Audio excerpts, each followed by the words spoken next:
How's everybody doing? Where do you want to start us off? You guys are in a unique position preparing for a coach in his first game. How much of the preparation is this is what he liked to do at his last stop, and this is what his personnel, the strengths and weaknesses of his personnel? Yeah, I think it starts with their players. You got to know who they have coming back, what they can do. Obviously, the culture there is something that will not leave, depending on who the head coach is. It's in the locker room. You watch those guys play, whether it's on defense or offense. I mean, it means a lot to them. So, yeah, it feels like we're watching 6 different teams. First games are that way. I'm sure they're watching a bunch of different stuff on us. So it's really all about us. I think it's going to be that way each week, but no more than the first week when you're not really sure what you're going to see. And you just got to adapt and adjust in the game. And that's why we're coaches. That's why we get paid to do this, and super excited for it. Go ahead. Hey, Coach. North Dakota State's a team that likes to use the quarterbacks in the running game a lot. What challenges does that present to your defense? Yeah, they make you play 11 on 11. I can't say enough about the quarterbacks. Obviously, the 2 system last year, Wyoming was very similar. If you go back and look at it, I think 7 runs better than you anticipate, and I think 9 is a phenomenal athlete. So we got our hands full. Again, when they go make it 11 on 11, we got to tackle, we got to get off blocks, and we got to play fast. So again, can't talk enough about the culture that they have built there. Right? You watch those guys get off the ball, whether it's the 1s or the 3s and some of the blowouts. I mean, they had some hell wins last year, and it's a consistent effort, right? So really phenomenal challenge that we're excited for. Ryan, go ahead. Coach, I don't know when you were at William & Mary, did you guys face an FBS team? We did. We did. The funny thing is I was these guys. My senior year at William & Mary, dirtbag average player, really just made 11 on the field. And we opened up in Virginia, and it was our Super Bowl. And in a lot of games I played, I'll never forget that one. A young man named B.W. Webb came in his first college game. He had 3 interceptions and we won. So I know exactly what it's like to be on the other side. And it is, hey, burn the boats. We're coming hell or high water. So that's not lost on me because I was them. And so, again, it goes back to us being us and playing the game that we play. So as a follow-up to that, because you've been through that, is that something you use this week? So guys, I know what it's like. Yeah, that's how we started our week. Talk about it and just know what it is. I mean, dudes, we're going to get everybody's best shot. I mean, it's just it's college football, right? You're 1-0 each week, and everybody's going to be great. So, we got to strap it up, and we're expecting a knockdown, drag-out fight. To kind of develop your defensive philosophy, who have you kind of leaned on, or who have you kind of borrowed from over your career? I mean, I got so many mentors. Marvin Lewis is a guy that I'll forever be indebted to. Mike Zimmer as well. Paul Gunther, Vance Joseph, Al Golden. I mean, the list goes on. So again, I think we've talked about this at length.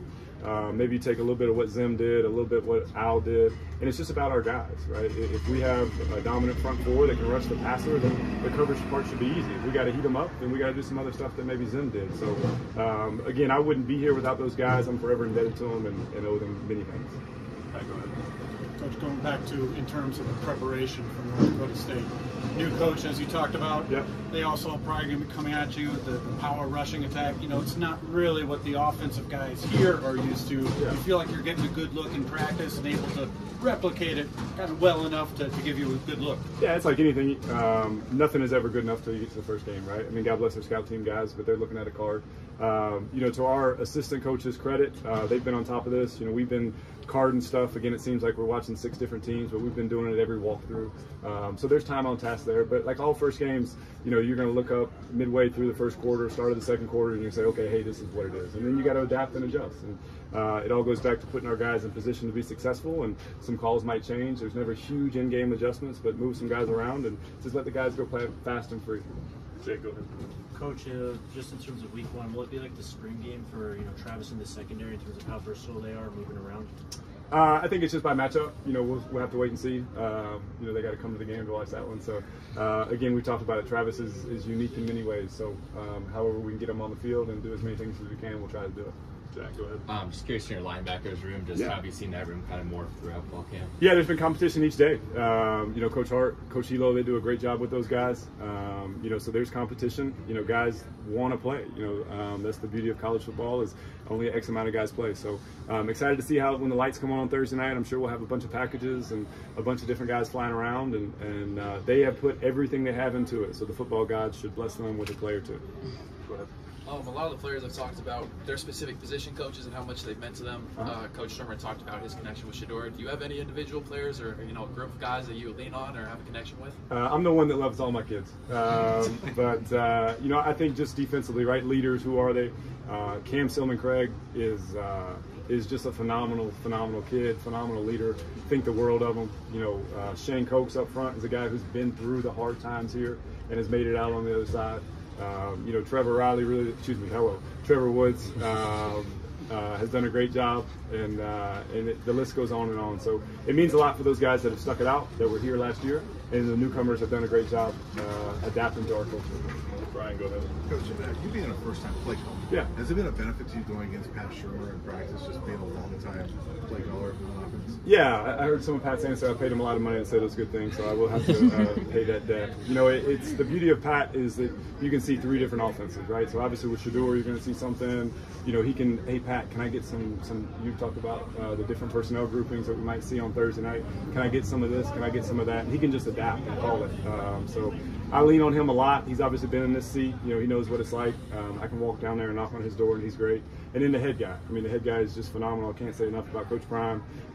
You know, if I have anything I need to question, hey, how would you defend this? He's right there. So we have a lot of people that I can lean on in this building, and staff included. Tyler, go ahead. You mentioned Trevor Woods. Obviously, you've only known him as a linebacker, but obviously he's come from playing safety. I mean, how have you seen those instincts from playing deeper in a defense translate? It seems like he's made a handful of plays. He mentioned too, he's just feels like he's not getting noticed as much by the opposing offenses. How much have you seen that kind of translate for him at the new position? Yeah, I think the first thing is the ball skills, right? You know, thinking back to early in camp, you know, a couple great interceptions, spot over the ball, and you know, everybody has been in a position where you make a change, right? So he goes from safety his whole life to playing linebacker, you know, mid-year last year, embraces it this offseason, puts on a bunch of weight, and is just the kind of guy you want in your program. So excited for Trevor. Again, he's done it the right way. God knows he kills it every day. He gives everything he has. So just excited to see when the lights come on and see him play. Go ahead, man. Coach, when Coach Prime met with you originally to discuss this position, obviously a huge move for you. Now that you're on the precipice of your first game, how has it lived up to the expectations? Every step of the way. You know, when we first talked about this, obviously I'm a first-time play caller, and it's not lost on me. He took a chance, and every day, you know, he says something else to me that makes me. I'd run through a wall for the dude. He's given me this opportunity. I am forever indebted to him. I can't tell you how grateful I am to be here. My family loves it here. It's a phenomenal honor, and it's a blessing, one that I won't let down. Excuse me if this is a silly question, no, you're good. But compared to starting an NFL season, is there maybe some extra juice starting a college season, or is it just all football? It's just different. You know, you would have had 3 preseason games by now and a longer camp. You know, I think we're all tired of hitting each other. We want to hit somebody else. You know, it's just a different cycle. You know, the preseason used to be starters don't play the first game, play some the second. You know, you're trying to figure out who's getting cut, who's making the roster. So it's just different, right? No one's better than the other. But Thursday it won't matter, right? It'll be here. All right, thanks, Coach. Thanks, Coach.